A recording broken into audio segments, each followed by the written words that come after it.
Hey guys, it is Carly back once again. Today I am bringing you another DVD slash Blu-ray slash VHS update. Finally, I decided the way I'm going to start doing these videos is like as soon as I get like either 10 new DVD, 10 new Blu-ray, or 10 new VHS, that is when I'm going to do an update and just go from there. That way I know I'll always have like a good amount of stuff to show rather than just like 4 DVDs or something, because, you know, that's pretty boring. Some of these, obviously, I have shown in my horror pack unboxings and things like that, so it's not like they're totally new, but I decided might as well do an update now. I have, like, at least 10 Blu-ray, and then I have a couple VHS and 1 DVD, so I figured I would go ahead and do one. Hopefully, after Christmas passes, I'll have some more money and things like that, and I'll be able to start collecting more and more things, but right now, you know, I'm just focused on buying people presents and all that craziness and stuff like that, so for now, not too big, but oh well, it's something. So I'm just going to start with the 1 DVD I have, and that is Son of Sleepaway Camp, which is actually called Memorial Valley Massacre. It just says AKA that. This isn't like a real DVD or something.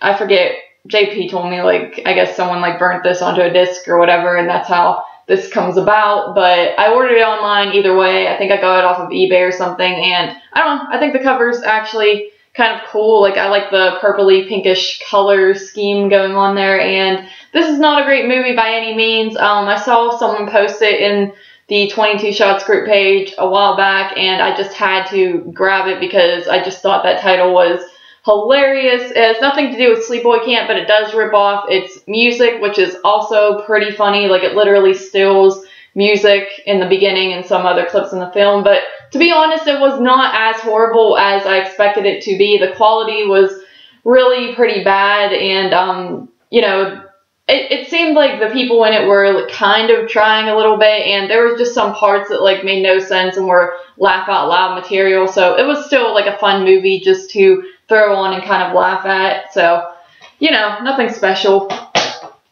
Then, moving right along, we have Silent Night, Deadly Night Part 2. Got this off of a Facebook group that sells VHS. I've never seen any of the Silent Night movies, and I plan on watching them this Christmas, so I'm pretty excited. I hear that, like, most of them pretty much suck, except for Part 1 and, like, the remake, and then Part 2 is, like, good, so bad it's good type quality, but I'm very interested to check them out. I've always been interested in them. I just, you know, I like that title and things like that, so I'm excited to have this. Then moving right along, I also got Silent Night, Deadly Night Part 3. Again, these were all off of just Facebook groups, so actually that's a lie. This one I got off of eBay. It's the only one I got off of eBay because I just couldn't find anyone that had it, and, you know, I wanted to have them by December, so went ahead and grabbed it. It's got a very bad conditioned cover, but I think the tape, I didn't actually try out the tape yet, but it looks pretty good to me. It doesn't look damaged or anything, so hopefully it works. You know, it's the best I could get. Then after that, of course, we have Part 4, The Initiation. This is probably the best quality box condition that I got out of these in the deal, so I forget how much I paid for this, but yeah, box is in pretty good condition, you know, for being a white cover. It's not stained or very torn up or anything like that, so that's pretty cool. Like I said, haven't tried any of these out yet. I hope they all work. I pray that they do, because that's gonna suck if one of them's like damaged or something like that, but yeah. And then finally for the VHS, we have, of course, Part 5, and the reason I got only 2, 3, 4, and 5 is, 1, you can only really find them on VHS, and 2, JP plans on watching these with me, and he has Part 1 and the remake, so I figured I would just grab these while I could. So yeah, now I have more to add to my VHS collection though, so that's cool because I really haven't been buying VHS much lately. The Goodwills have just been sucking, so this will be a nice addition, this whole collection here.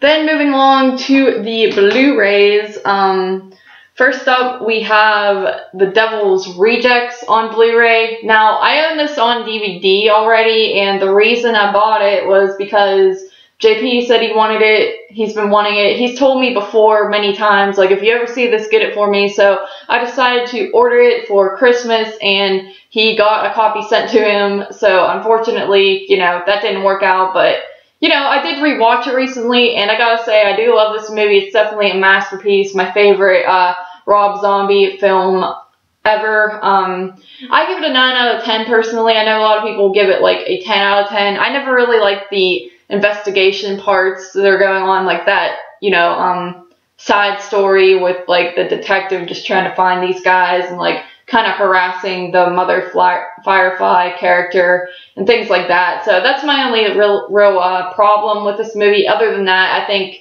it's just very well done. It's definitely a step up from House of a Thousand. Yeah, great stuff. So, you know, now it's mine because couldn't give it to him, so I figured now I have an upgrade of Devil's Rejects, so, you know, I still win. Then after that, we have Frozen by, of course, Adam Green. Just met Adam Green back in October. It was probably one of my favorite experiences ever, and after I met him, it got me wanting to, like, collect all of his movies. I have seen this before when I was, like, 13. I think it was, like, on demand or FearNet, whatever you call it.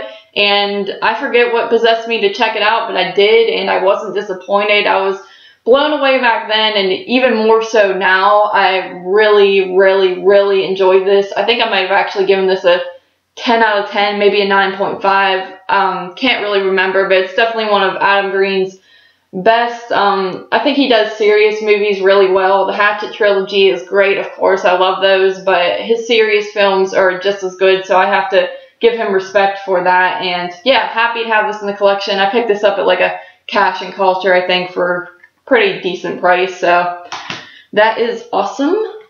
Then we're going into movies I've already really talked about a little bit, so I apologize for that, but these are just movies I recently got in my past 2 horror packs. And first up we have The House is October Built.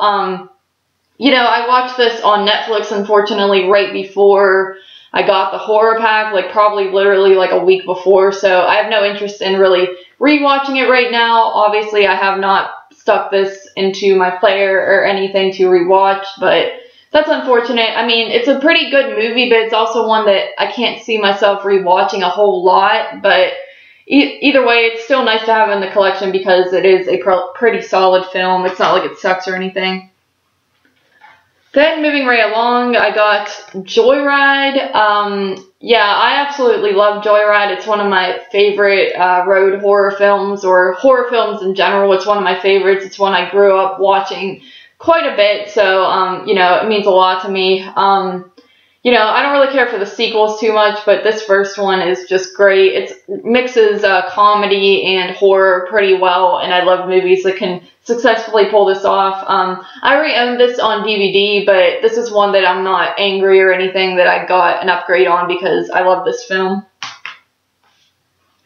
Then after that, we have Lost Boys the Tribe, and I think when I did my horror pack, I was confused on if this was the first sequel or the third one, but it actually is the sequel, part 2, and I was pretty glad because I've seen the first one. I didn't really want to watch the third one after seeing the first one. I like to go in order, even if they don't have all that much continuity or anything like that, but yeah, I've heard like mixed opinions on this one over time. I hear that part 3 is more solid, but I actually really enjoyed this. It definitely had like a Lost Boys feel to it. Like, it's a very fun movie, and then it plays that song, you know, Cry Little Sister in it is like a throwback, and I really enjoyed that. So, you know, I thought it was a pretty fun movie. It probably is one that I would rewatch. I really like the first Lost Boys, and now I'm interested in seeing part 3, so I'll have to pick that one up as well one of these days. Then we have the Morningside Monster, and this was the exclusive film, I keep calling it exclusive, Horror Pack Limited Edition Blu-ray, that's what they call it on these.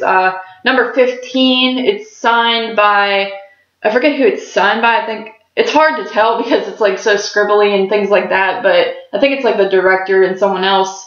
But anyway, yeah, Jerry and I reviewed this on our unofficial Horror Pack podcast. If you guys have not listened to that, go ahead and check it out if you're interested in the horror pack or just listening to reviews on these obscure movies. This is like an independent film that came out in, I believe, 2014, and I really enjoyed it, and he really enjoyed it. So, you know, I was pleasantly surprised. Like, the beginning seems like it's going to be really low budget and things like that, but then it takes a good turn, and for being, you know, an independent low budget film, it does it right. Like, they actually try in it, and it's not just a total piece of crap. So I do recommend Morningside Monster. I think it had a different title, but if you look it up on IMDb, it goes by like some different title with Morningside Monster in it, but it's called Morningside Monster on the disc, or case rather. But anyway, moving right along, we have The Barber, which is one I just talked about. So in my horror pack unboxing, there's two movies called The Barber. One has Malcolm McDowell in it, I believe. I haven't seen that one or this one. This is not that one. This has different actors in it. I actually just choked. I don't know who's in this at all, so excuse that. But I don't know, this kind of looks like a movie, it looks very, like, mainstreamy almost, just by that cover, but I might be wrong. I don't know much about this. I know nothing about this, honestly. I think it came out in 2014, so yeah, I'm definitely gonna have to check this one out, though. I might be surprised by it. I haven't even read the back cover or anything, so, you know, it's one I'll just pop in and see if I like it or not.